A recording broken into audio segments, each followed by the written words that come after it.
Yo folks, welcome to the channel. In today's video, we'll be talking about official releases for a bunch of anticipated gacha games, mobile titles, and games coming to October, Gacha News Weekly, and more. I'm super excited to cover today's video, so let's get right into this. First thing is Echocalypse. You guys know, releasing October 20th, I already mentioned it, but pre-reg rewards we didn't cover. We're going to be getting some summons, some SR, waifus, and not to mention some skins. Just know it's going to be a Southeast Asia launch, so not going to be full EN, but everything's going to be in English. Download via TapTap or Q apps because that's probably going to be the way. And then we have Goddess Nikke of Victory, November 4th. I am so excited to finally say this is an official release. Preloads available November 3rd. Now, why have I been talking about Nikke, Goddess of Victory? Because it is the game that I want for waifu reasons. Volume is a clear example of how cultured and how deep the gameplay is on a level that we don't even understand because there's just so much physics going on here. I have not seen so many physics in such a game in so long, especially in our mobile history. So yeah, that is going to be really cool. And just to be real with you guys, Nikke's gameplay is portrait mode, and I think it's going to be very niche. So I don't want to hype people up on this being like the next greatest like Genshin Impact, Tower Fantasy, whatever. This game is for the cultured individuals, the people who want something that will appease the eyes and get your blood flowing in that way. Play it one hand, do whatever you will. It's going to be a great game for those specific reasons.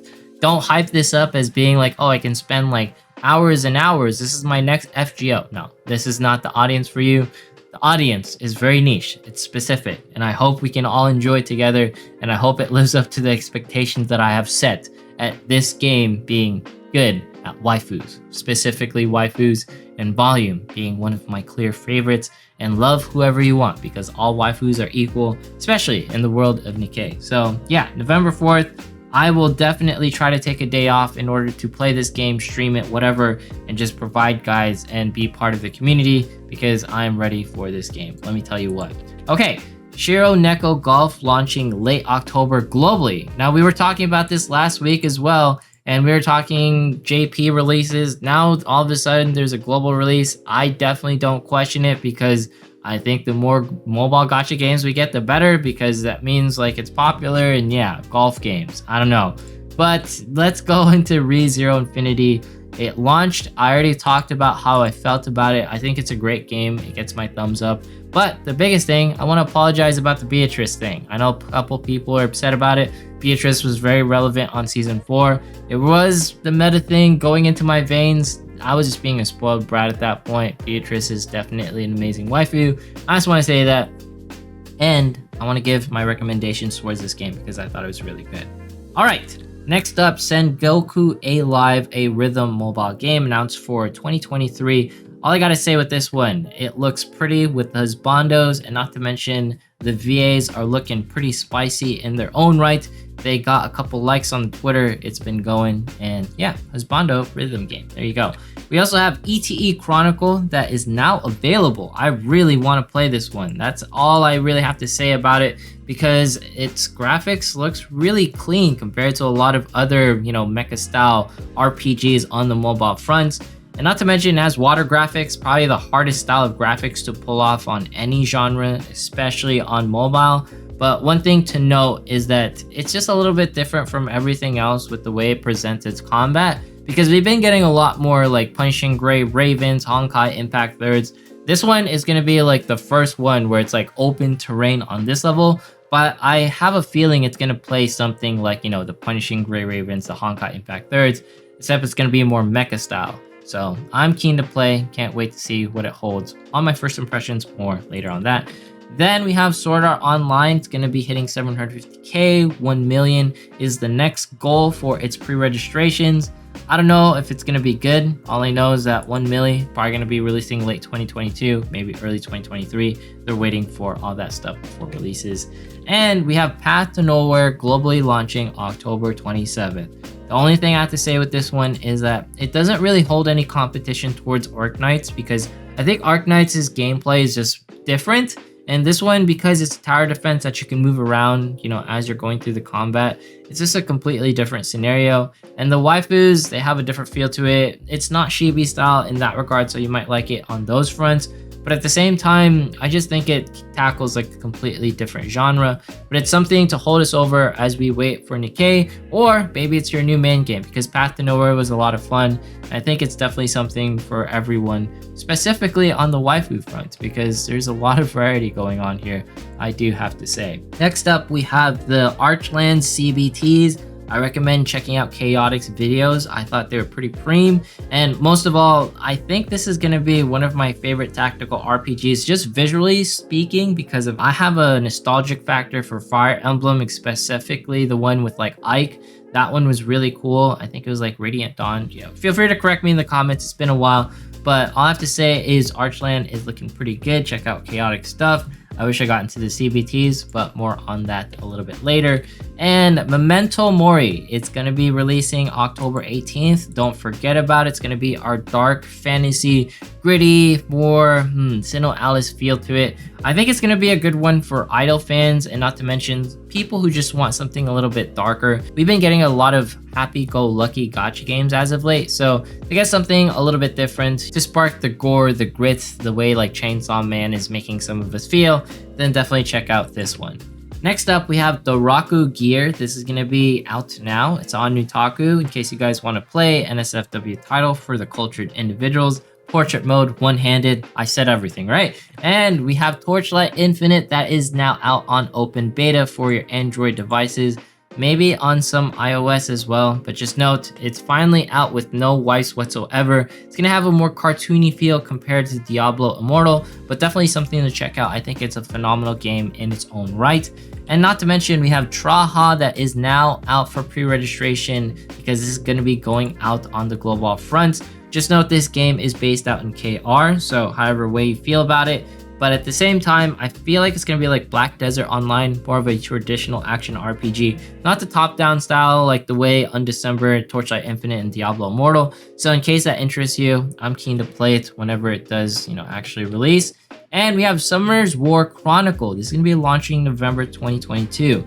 The only thing I have to say about this Summoner's War game is that it looks pretty in its own right. It tries to have like that Breath of the Wild feel, but it's just like a, touch bit lower than that. But at the same time, I think it's going to be for the Summoner's War audience because of the lore and the way they're playing out the story and everything.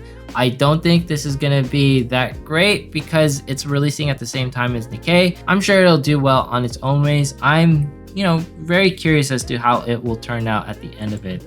Next up, we have Undecember globally launching, and it's out already on Steam, on your phones, wherever you want to play, it's available for you. And I had a decent time trying out the demo.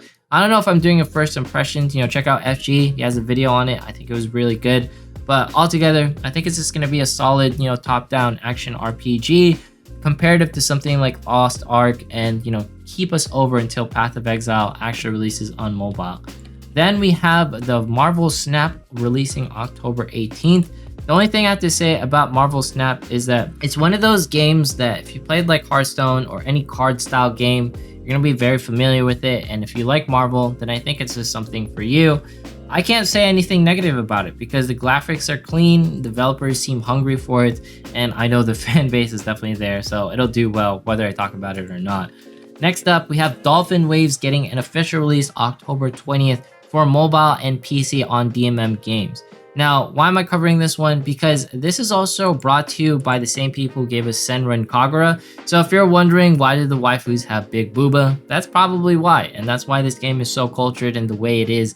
And honestly, I can't say it looks bad, but I'll probably do a first impressions when I have some time. So we got ETE Chronicle, we have Dolphin Waves, we have Path to No, there's a list. I usually don't have a list of waifu games that I get to try. So October is shaping up to be a pretty fun month.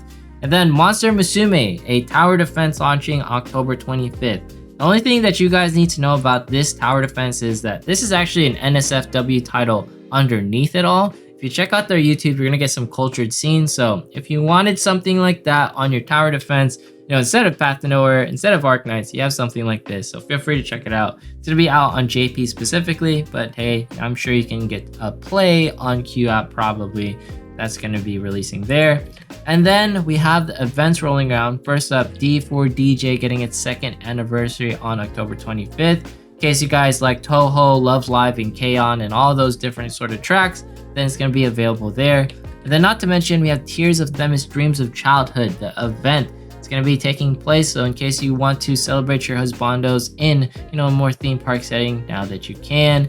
And we have Final Fantasy VII, the First Soldier, going to be shutting down January 11th. A little bit sad to see, but at the same time, it makes sense because the battle royale genre, it is a little bit overinflated, and I don't think Final Fantasy was really the setting for it, to be honest. Next up, we have Tower Fantasy 2.0 with the release of Ruby and Saki, and not to mention Vera and Lin Ye. Hopefully I'm saying that right.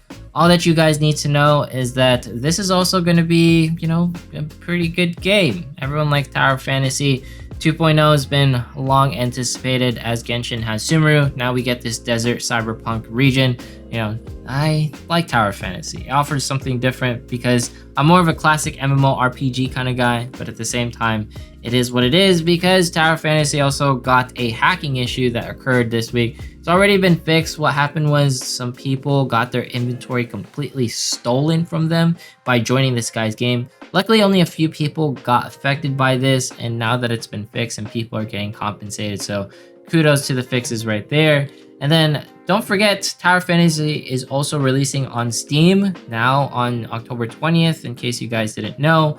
But now we get to go into Full Metal Alchemist celebrating its Halloween event. It's going to be occurring right now, I believe, up until the fall time. So in case you wanted to see Lust, and I'm pretty sure that is NB or the other FMA character. I can't really tell. Let me know in the comments. But yeah, FMA having a Halloween event to support the themes of October. And we have Exos Heroes doing NFTs. Just know it's free, I think.